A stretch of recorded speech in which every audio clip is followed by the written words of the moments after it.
Hey guys, welcome back to another one of my videos. Today we're going to be doing a top 10 list, and for this time it will be the top 10 most iconic movies of the 1980s.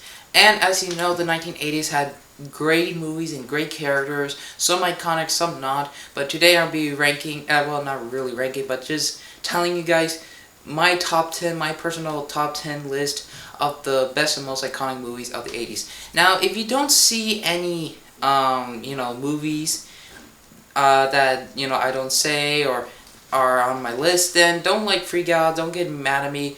Just go to the comment section below and list some of your favorite movies of the 80s or some of your favorite characters of the 80s. So yes, let's begin. But before we do, be sure to subscribe to the channel if you haven't. Ring the bell for notifications so you never ever miss a video. Like the video, and yeah, comment down below. So yes, let's begin.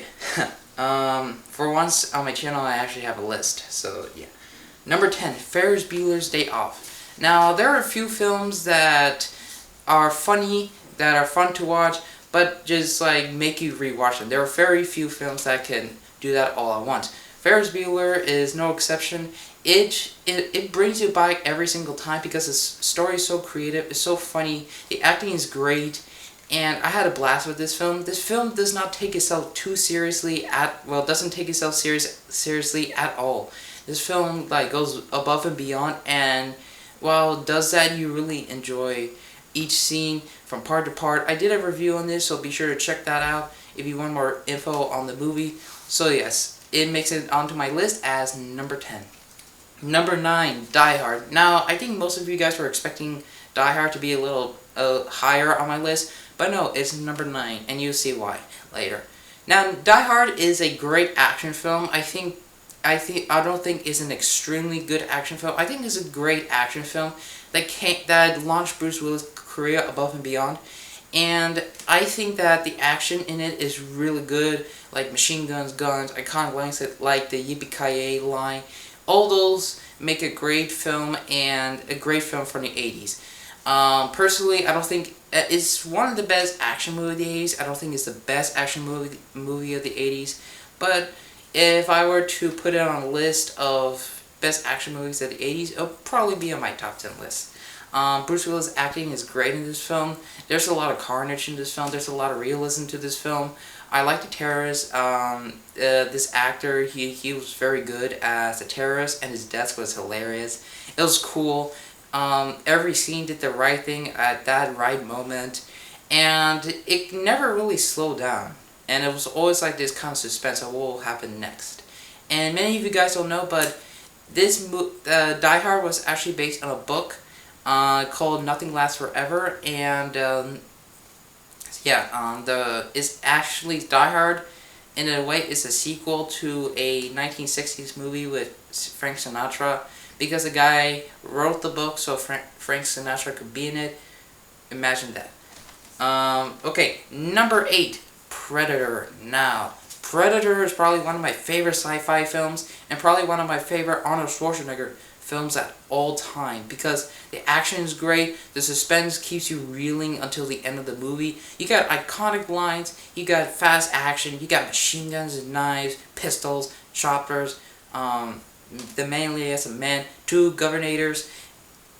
Everything is awesome about this film. The creature design for the Predator is as iconic as it was in the 80s, and the soundtrack, it just makes goosebumps on your skin. It actually makes you intense. And the final 30 minutes of the film are so intense and so thrilling that every time I watch it, I cannot get off my seat, because it's just like Arnie taking out this thing slowly and slowly. And this film kind of reminds me of First Blood, which actually is on my list. But with Arnold Schwarzenegger. So every time I imagine what happens if they cast Arnold as Rambo in First Blood, I imagine the last half an hour of Predator.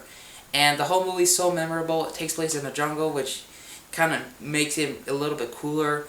And so yeah, that's why it appears on this list as number 8. Number 7, Batman. Yes, this film is not superb to the limit. The Dark Knight, I think, is a little cooler and a little more modern. But for for this kind of launch a franchise. Without Batman, we would have not gotten The Dark Knight, which means we would have not gotten Batman vs Superman, which is great. Batman Begins, Batman, The Dark Knight Rises, which wasn't so great. But all these movies, like, all started with Batman, and I think Tim Burton did a great job. He did, the settings are amazing, the acting is okay, not the best. I mean, I've heard a lot of people complain about Michael Keaton's Batman as really good or really bad. Some even say he's the best Batman ever. Personally, I think he's an okay Batman. I don't think he's superb. I think for a guy who just wanted to be Batman, and a way to start like a franchise that made a lot of money, I think it was a good start. So yeah, and also now Jack Nicholson as the Joker. Oh my God, who will have played Joker as good? I mean, seriously, think of any actor who will play Joker as good as Jack Nicholson. He has that creepiness of Joker, and the whole introduction of Joker is perfect. It's no flaws. And the final fight is impressive, and I think that The Dark Knight kind of ripped off of the ending of the Batman, if you guys watch it back to back. And I actually believe that I have it right here. Where did I put it? I have no clue. I must have put it somewhere. I'll get it later. So yeah, number 7. This is already not number 7. Number 6. Empire Strikes Back. Wait, did I say? Yep. Empire Strikes Back. Now, this is another movie that most of you Star Wars fans would probably expect on a higher list. For me personally, I like this film. I think it's a great sci-fi film. I don't think it's the greatest sci-fi film of all time. Something else on my list is probably the greatest sci-fi film of all time.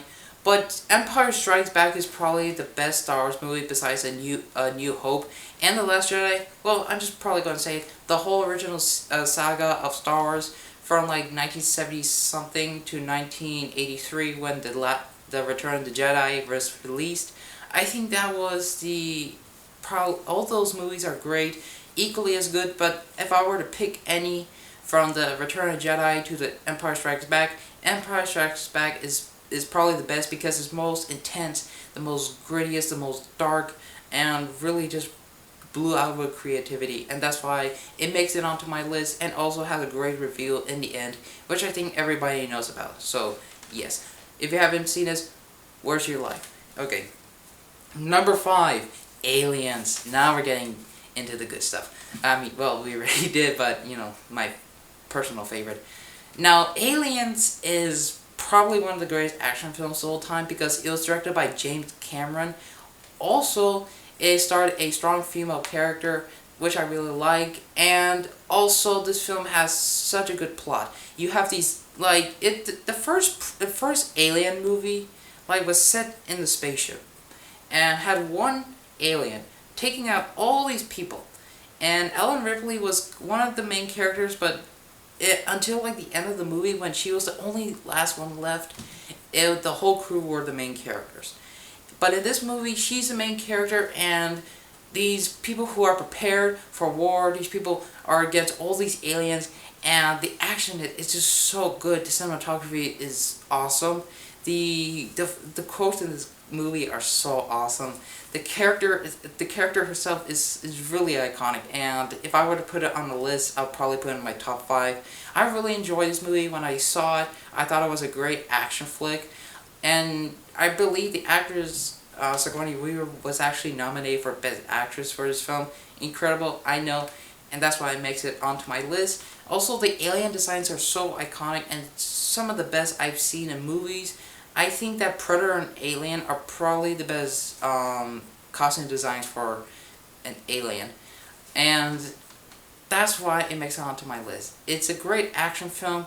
It keeps suspense, but it doesn't try to rip off from the first one. It does something completely original and fantastic, and it worked. And that's why it makes it on to my number 5 pick. Number 4, another James Cameron film, The Terminator. Now, The Terminator has always been my favorite cyberpunk movie, and also one of my favorite action movies. Call it what you want. Call it indie film. Call it an action film. Call it a cyberpunk film. Call it a thriller, suspense, horror, which I do kind of consider Terminator because it has a horror theme. Call it whatever you want. Terminator is fantastic. There's no flaws in Terminator. And when there's no action, there's always built-in suspense. Iconic lines here and there, action everywhere. At the ending, that kind of like when me like, wow, this is amazing. And to think this was done on a very small budget, well, not really, but like 6 million nowadays, you can barely make anything. And this movie is fantastic. The design for the Terminator is iconic as it was in 1984, and the acting is superb. Arnold Schwarzenegger as a villain has always been my favorite, and that is why it makes it on to my number 4 pick. Number 3, Raiders of the Lost Ark, aka Indiana Jones 1.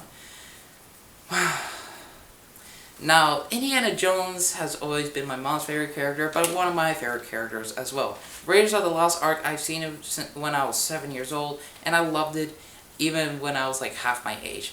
The special effects of this film even are good to this day. And the acting by Harrison Ford is great, probably his best character of all time, besides Han Solo and the guy in Blade Runner. I don't know. But there's something special about Raiders of the Lost Ark. It manages to have action, adventure, thrills, and all that, and just does it so nicely. This is the best adventure film of all time. I do really enjoy this film. If you have not checked out the Indiana Jones franchise, I do recommend it. I love this film a lot. My mom bought the original theatrical posters, the one they hang out in the freaking theaters. I mean, how awesome is that? So yeah, that's why it makes it on to my number 3 pick. Excellent story, top notch, and overall, probably one of the most iconic characters of all time. The most greatest adventure film of all time, and one of the best films of the 80s. Number 2, Back to the Future. Now, Back to the Future is probably the film on this list that I have seen the most. I've seen it about like 20 times, but only like 7 times fully complete. This film is one of the most memorable and most rewatchable film of all time because the plot is simple. Guy goes back in time, meets his parents, has to fix all that, and gets back. The story is simple, but it's also very intriguing. You have fun watching these characters do funny things or awkward things, or just adapting to the environment that they are in, or the situations that they get themselves into, and all that is very fun. The car in this movie is super cool. If you have not seen my list of the most iconic cars of all, top 5 most iconic cars of all time, be sure to check that out. I included this car on that list, and you guys will see why. I mean, the acting by Michael J. Fox is great. Doc Brown is probably one of the most hilarious scientists ever. He's probably like how you predict scientists. Like, have you ever seen like, you know, like bad guys with like a thing and like, you know, mustache? And that's kind of like how you picture a bad guy, like most cartoonish way. The most cartoonish way to picture a scientist is a person with crazy hair and an old man. That's probably why Doc Brown has probably become the most well-known kind of depiction of a cartoonish scientist, because how he looks and how he acts. The whole movie is memorable. I love it, and I have it right here, Back to the Future, on a VHS, which I personally like it on a VHS better than like on TV, because with a VHS you can pause, you can rewind, you can read the stuff on the back, which I'm a fanatic about. And the whole film is perfect. There's no flaws at all in it, and I absolutely love this film, and that's why I get my second spot on this list. Now, before we mention my number 1 pick, I want to give 2 honorable mentions: RoboCop and Blade Runner. That's it. And so yes, let's go to my number 1 pick. But before we do, be sure to subscribe to the channel if you haven't. Ring the bell for notifications. Like the video. Let's get to 15 likes. And also, if you have not seen these movies, I do recommend to check them out. So yes, let's get into my number 1 pick. Number 1, First Blood. Now, this is probably a shock to all of you guys, because probably any of you guys would put any of the other picks at number 1. But for me, First Blood has always been my favorite a Sylvester Stallone film, because First Blood is first of all iconic. The character is iconic. Everything about it is perfect. I've rewatched this film many times, and all the scenes are memorable, especially when he's in the forest, like setting traps for these people. It's so creative. And the thing about this movie is that many people go like, well, this is based on a book. Technically, yes. Technically, no. Because I've read the book, and the only two similarities of movie and book share are the names of the characters. That's actually it. But the movie kind of differs from the book and creates its own unique story about a one-man war. Probably my favorite one-man war movie. And it's just, the whole movie has a great villain, great protagonist, great antagonist, great side characters, and just overall great setting. I mean, you enjoy him taking down these people one by one, and to think this is the only ever action movie where barely anyone dies adds to more amazement to this film. I enjoy every single part of this movie. The ending is suspenseful, and even when I watch it over and over again, I feel this suspense coming over me, like, oh my god, what's about to happen? Even though I know what's about to happen, I still feel this kind of suspense. And that's why I enjoy First Blood better than all the movies on my list, and that's why it chooses the #1 spot on my list. There you go. That's my list for the top 10 most iconic movies of the 80s. I hope you guys really enjoyed this video. And yeah, I hope you guys like this. I'll be doing a couple videos of this, like the top 10 movies of the 90s. I haven't really seen that many movies from the 90s, so probably 30s, 40s, 50s, 60s, 70s, already done 80s now. So I hope you guys enjoyed this video. Tell me what you think about this video. Tell me your flaws. Tell me what you liked about it. Tell me, have you seen these movies? Tell me everything. So thank you guys for watching. You guys are awesome, and I'll see you guys again soon. Peace out.